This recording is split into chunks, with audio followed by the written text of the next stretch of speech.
Preview.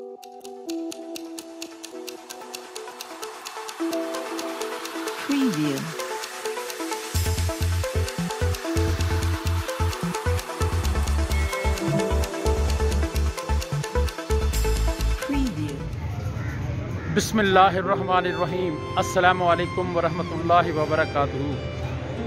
औकात TV में अब्दुल जब्बार अंसारी आपकी खिदमत में हाजिर है।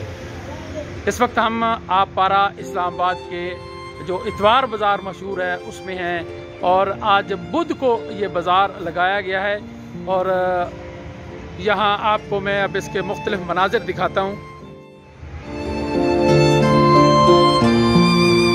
ये जनाब ये देखें, एक गन्ने का रस का स्टॉल लगा हुआ है और ये एक छोले छोले इसमें रखे हुए हैं और अब देखें सब सुनसान है, कोई शायद खुदाद ही कोई नहीं।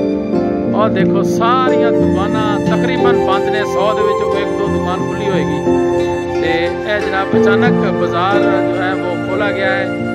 फ़ोन भी किया गया है लोगों को जिनके बाज़ार थे, लेकिन बिल्कुल तादाद नहीं है, ना ख़रीदारों की ना दुकानदारों की। ये देखें बिल्कुल सुनसान पड़े हैं।